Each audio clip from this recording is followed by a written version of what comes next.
Aniya na ang mga dagkong balita sa Balitang Bisdak karong Miyerkules. Election campaign posters gisugdan na sa pagtangtang human sa Piniliay 2025. Mga proyekto ni Cebu City Mayor-elect Nestor Archival ubos sa iyang administrasyon atong paminawon.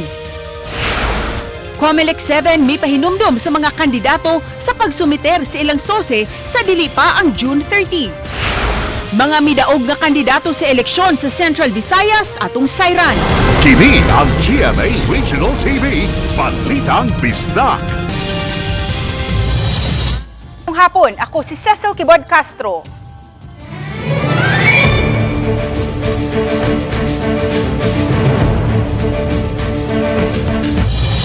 Duha ka adlaw human sa eleksyon gisugdan na sa mga kawani sa aksyon agad sa Talisay City ug sa mga volunteers ang pagpanangtang sa mga campaign posters nga gibutang daplin sa kadalanan sa dakbayan sa Talisay. Atong sayran ang detalye sa live report ni Femari Dumabo. Fem?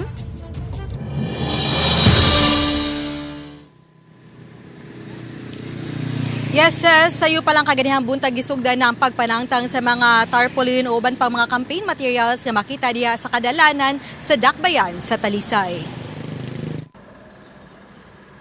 Yun na nila ang pagpanangtang sa mga campaign posters nga gibutang daplin sa daan sa Cebu South Coastal Road ug sa Natalio Bacalso Avenue. Mato ni Gary Tugunon, Pangulo sa Aksyon Agad, nga gimanduan sila ni Talisay City Mayor Samsam Gulyas nga hipuso ng mga posters sa administrasyon ug sa ubang mga kandidato sudning sa manaha. Way labot lang nito mga dagko na gid kaayo o billboard. Kuto sa mong magyan amo yung kuan ma'am. Dagko na kay gatong nang billboard na nila di yun may kina dagkon man na naay sila mga putog pamutang di may kahilabot ana.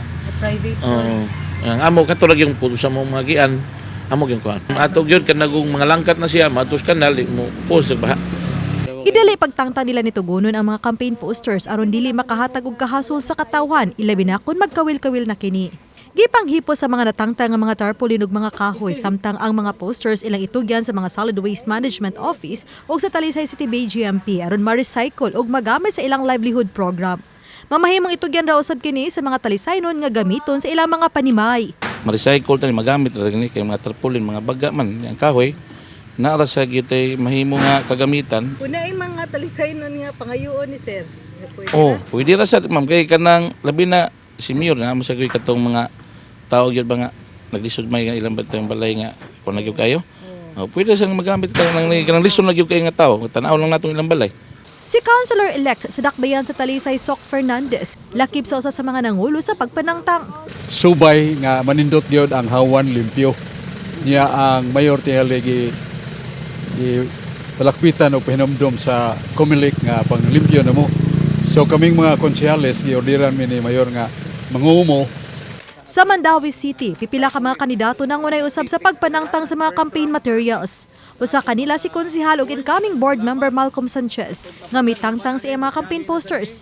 Gipanglain sab ang mga kawayan ug kahoy nga gipanaod sa tarpaulin. Si Jacqueline Riuyan, election assistant sa Mandawi City COMELEC, may pahinumdom sa ubang mga kandidato sa Mandawi City sa pagpanangtang usab sa ilang mga campaign posters. Doon na may mando ang COMELEC nga manangtang ta sa ato ang mga tarpaulins kadalanan ni ato dayong gisugdan.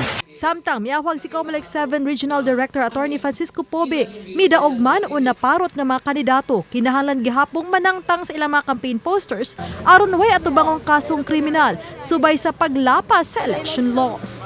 Kinahanglan sila tangtangon nila kalang ilang mga propaganda materials nga naa makita pa sa kasada, otherwise will issue them show cause order why they should not be filed with criminal complaints or issue on suspending their disqualification proceeding.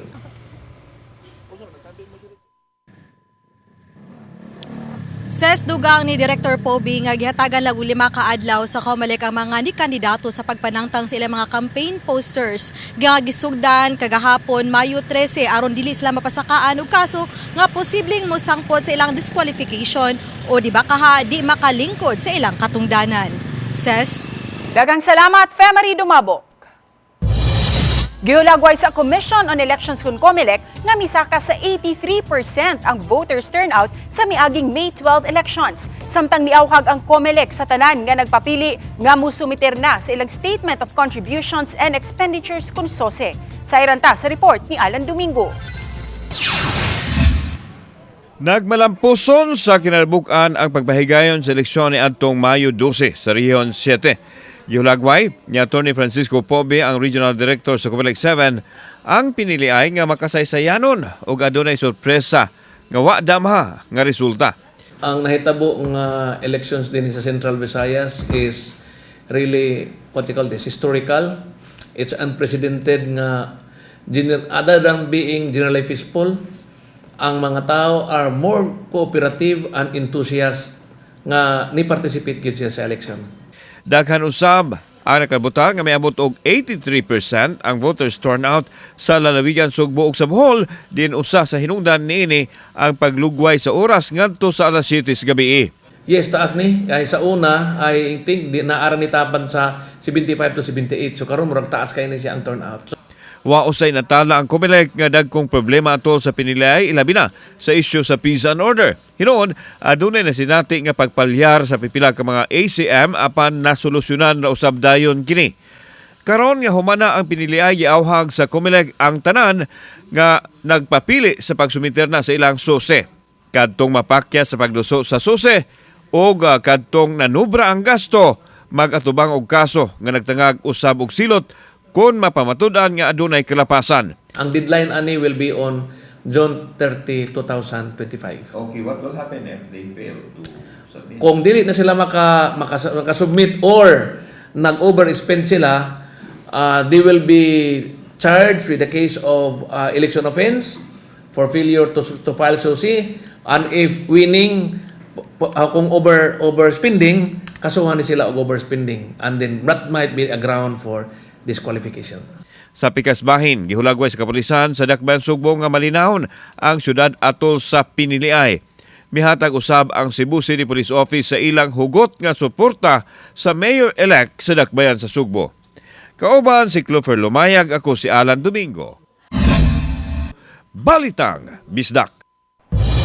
Nahuli kam ang duha ka mga truck nga misuway sa pagbeating the red light. Hinungdan nga nakadasmag na hinuon kini sa usa ka SUV ug motorsiklo nga ilang gisundan. Mihunong ang mga nadumbulan kay stop signal man. Nahitabo kini sa managlahi nga panahon sa Cebu South Road Properties Habig sa Dakbayan sa Talisay. Sa kuha sa Talisay City Command Center, makita nga mihunong na kining itom nga SUV apan ang nagsunod nga panel truck kusog nga nakapadagan ug naglisod na ang paglihay ni ini. Apan naigo gihapon ni ini ang likod nga bahin sa SUV. Susama usab ang nahitabo dinhi sa Calmar Street nga pa northbound. Makita nga naguna ang motorsiklo ug gisundan sa dump truck. Mihunong na ang motorsiklo kay naka-stop signal. Apan uwahin na kaayo ang paghunong sa truck. Maayo na lang nga daling naliwag sa truck driver ang manubela ug wala ra napuruhan sa pag-igo ang nakamotorsiklo. Subling pahinumdom ni Joy Tumulak, ang hepe sa City Toda sa mga sakyanan, ilabi na sa mga truck nga kung ana-ana sa mga intersection, muhinay gayud sa pagpadagan, ilabi na kung naka-orange signal na ang traffic light. Kini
ang GMA Regional TV, Balitang Bisdak.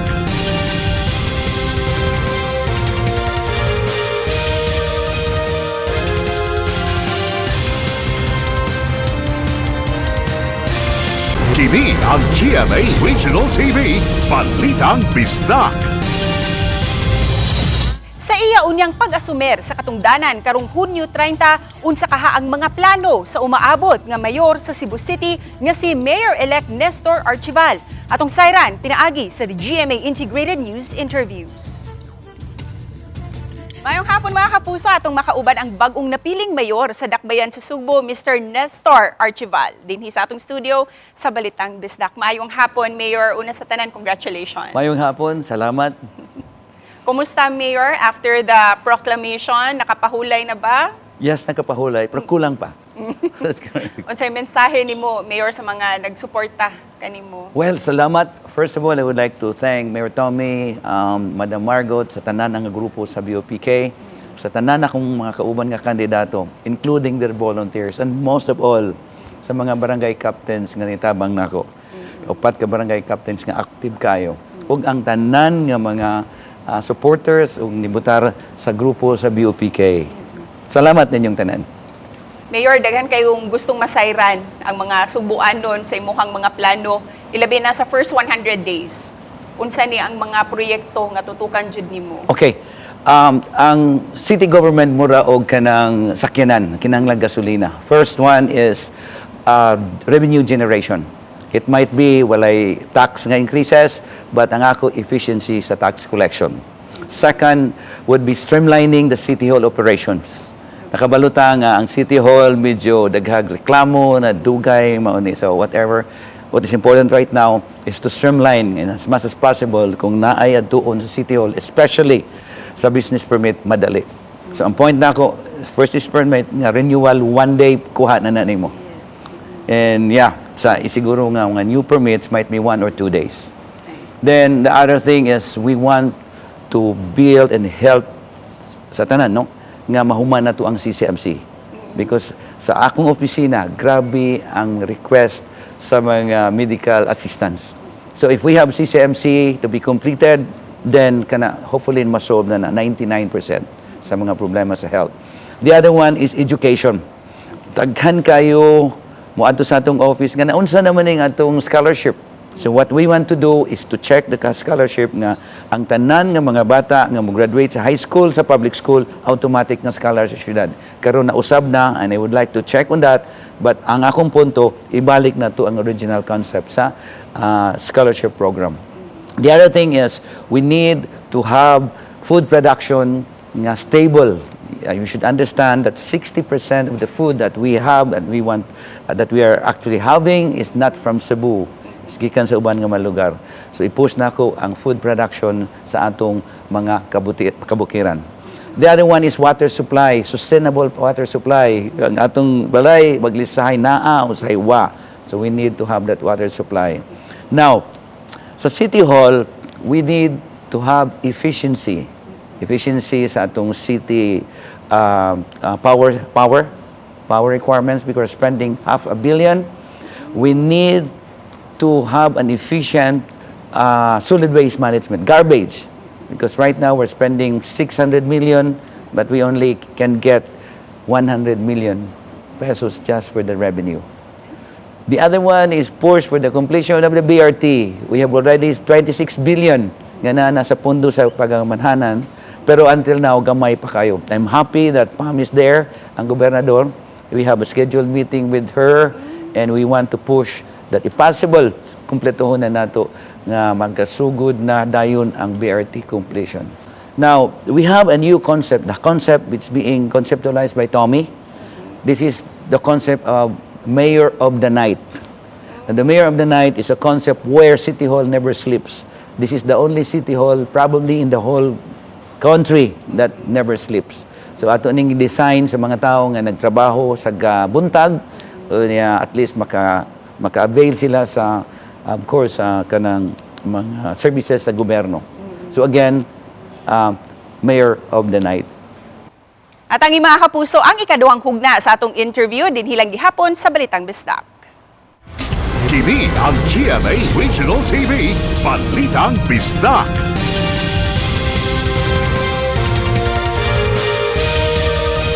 Kini ang GMA Regional TV, Balitang Bisdak. kawani sa Lapu-Lapu City PIO nga padung unta magpa-immunize sa iyang 3-month-old baby girl kaganiyang buntag nadasmagan sa usa ka bisikleta. Siluan Mirundina sa report. Sa kuha sa CCTV sa Barangay Babag, Lapu-Lapu City, makita nga nagatang daplin sa karsada, habig sa purok super sunlight, pasado alas 7 kaganihang buntag, ang 26 anyos nga si Dayan Rain Habaybay, samtang nagkugos sa iyang 3-month-old baby girl. Gipara niya ang usa ka multicab nga nagduong. Apan ang bisikleta nga nagsunod sa multicab, namidpid pag-ayo kay butunta ni ining mo overtake sa multicab, hinungdan nga naigo ni ini si Dayan nga nagkugos sa iyang anak. Wala ko kakuan sa kuan kay murag natumba na manggod ko kay murag natuyok ko ba.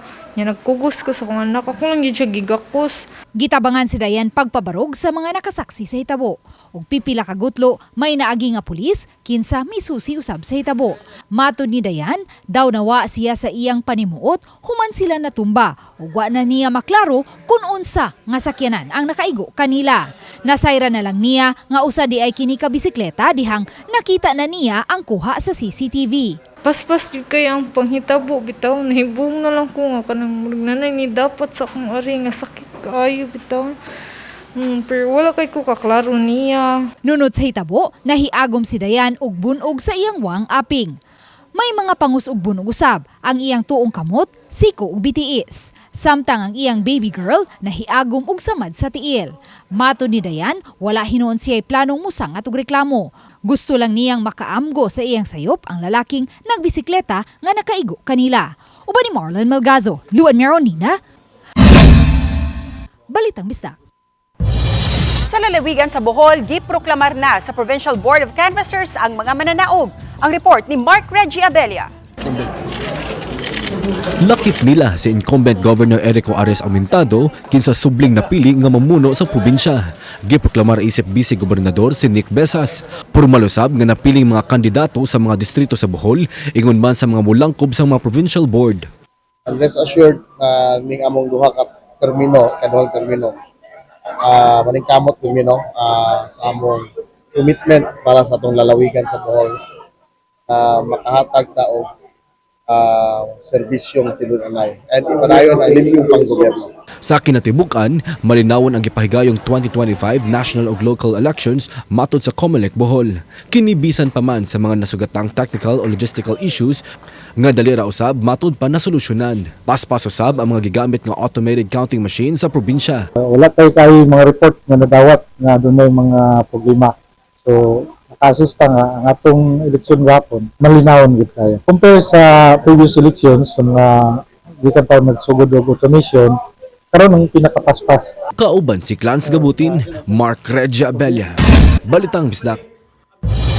Nagpadayon ang pagpamaligya sa tag 20 pesos matag kilo sa bugas humay sa kalungsuran sa lalawigan sa Sugbo. Ubos kini sa programa nga Benteng Bigas Meron Na o PBBM. Lakip sa namaligya, mao ang lungsod sa Katmod, diin gihangup sa mga tao ang baratong bugas nga ilang napalit. Mato ni Mary Beth Nacional sa Katmon Municipal Agriculture Office, nga tag na 10 ka kilo ang napalit sa mga tao nga gikan sa vulnerable sector nga maoy natugutan nga makapalit. Apil na ang mga senior citizens. Karong adlaw lang, adunay 150 ka mga sakong bugas ang ilang gibaligya. Apan aduna pay kuhaon nila sa NFA warehouse nga supply nga tag 283 ka mga sako. Nagsugod sila sa pagpamaligya ni atong April 30 hangtod May 1. Apan napahunong kini ato sa panahon sa eleksyon ug mibalik na human sa pinilian. Nakapalit ato is 1,135 Individuals. individual. Yeah, karon naami 582 ka buok na nakabayad na didto. Kini ang GMA Regional TV, Balitang Bisdak.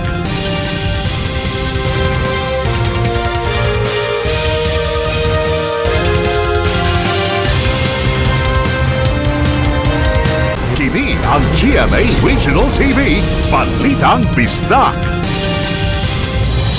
Sa Eastern Visayas, nakumpleto na ang tanang canvassing ug proclamation sa mga kandidato matud sa COMELEC. Tungsayran sa report ni Nico Sereno. 100% nang nakumpleto ang mga canvassing o proclamation sa mga midaog sa eleksyon sa Eastern Visayas. Kini ang gipahibaw sa Commission on Elections Region 8. Karong hapon lang, gihimo ang proklamasyon sa mga winners sa probinsya sa Leyte. Dito gihimo sa provincial capital na himutang sa lungsod sa Palo. Usa sa naproklamar ang re-electionist congressman sa 4th District Richard Gomez. Kagahapon present usab si Gomez sa proklamasyon sa mga midaog sa dakbayan sa Ormoc, pinanguluhan sa iyang asawa nga si Mayor Lucy Torres Gomez. Samtang kagahapon, una nang naproklamar si 1st District Congressman ug House Speaker Martin Romualdez nga midagan nga way kontra sa piniliay. Samtang gikalipay sa mga otoridad ang hapsay nga eleksyon ni adtong miaging Lunes. Matud sa Police Regional Office 8, kapin sa 10,000 ang puwersa nga mibantay sa rehiyon, kapulisan, kaabag ang AFP ug Philippine Coast Guard. Sa Region 8, 27 ka mga lungsod ang gibantayan tungod sa pagka-areas of concern. Gipasabot sa Regional Director sa PNP, dunay mga gagmayng insidente nga nahitabo apan nasolusyonan ra kini. Matud usab ni Attorney Maria Krishna Elardo, Regional Election Attorney sa COMELEC, mga minor problems ra ang nasugatan sa piniliay. Sa kinatibuk-an, gihulagway nila nga nagmalampuson kini. Uban ni Godfrey Relien, Edward Tubilan ug Jerome Tigli, Nico Sireno, Balitang Bisdak. Usa ka international flight ug 7 ka mga domestic flights ang kanselado nunot sa pagbuto na usab sa bulkang Kanlaon. Kini naglakip sa usa ka flight sa Hong Kong, 3 ka flights paingon sa Iloilo ug usa ka flight paingon sa Bacolod. Wa usab makalahos paingon sa Mactan Cebu International Airport karong adlaw ang 2 ka mga flights gikan sa Iloilo ug usa gikan sa Bacolod. Matud sa MCIA, nahatagan man hinuon sa ilang mga pribilehiyo ang apektadong mga pasahero sa naasuing mga flights base sa nalatid sa Air Passenger Bill of Rights. Una niini mipagawas o flight advisory ang MCIA nga nag-auhag sa mga pasahero sa naasuing mga flights sa pakig-coordinate sa ilang mga airline companies. Giproklamar na usab ang napiling mga opisyal sa dakbayan sa Mandaue ubo sa kampo ni kanhi Mayor Jonas Cortez. Mato ni Councilor-elect Raul Kevin Cabahog nga miadto sila sa Mandaue City Sports Complex aron maproklamar sila sa City Board of Canvassers isip mananaog sa miaging eleksyon. Nangulo sa ilang grupo mao si Vice Mayor Glenn Bersede. Si Cabahog mao'y mihulip sa iyang inahan nga si Konsihal Edita Cabahog kinsa mitalituan pipila ka adlaw sa dili pa ang piniliay. Si Raul Kevin Cabahog maong kasamtangang barangay kapitan sa Barangay Luok. Sa iyang pagkapili isip konsihal sa dakbayan sa Mandaue, muasumer isip pagka-barangay kapitan hulip kaniya ang first councilor sa Barangay Luok, si Konsihal Edelito Cabahog Jr. pag-umangkon ra usab sa napiling konsihal. Sagad sa mga incumbent mayor o vice mayor sa 1st District, midaog ning baguhay lang nga nahuman nga eleksyon 2025. Gawa sa kadaugan nila Talisay City Mayor Samsam Gulyas o Vice Mayor Choi Aznar, nasublian usab sa katungdanan sila si Ming Lanilla Mayor Rajiv Enad o ang Vice Mayor niini nga si Lani Peña. Samtang subling napili usab si Mayor Valdemar Chong o ang iyang igsuon nga si Virgilio Jingjing Chong isip Vice Mayor, kinsa walay kaatbang sa piniliay. Sa lungsod sa San Fernando, nasublian sa iyang second term si Mayor Maita Canoy ug ang iyang running mate nga si Gemma Bacala. Sa Carcar City, napili pag-usab si Mayor Patrick Barcenas ug ang iyang running mate nga Vice Mayor Attorney Perkins de Dios. Nasublian usab sa katungdanan si Mayor Caroline Bacaltos ug ang iyang Vice Mayor nga si Dotis Laudes sa lungsod sa Sibunga. Kami ang GMA Regional TV Balitang Bisdak. Kinatibuk ang puwersa alang sa mas na komisyon ug mas halapad nga pag-alagad sa nasod. Maayong hapon mga kapuso.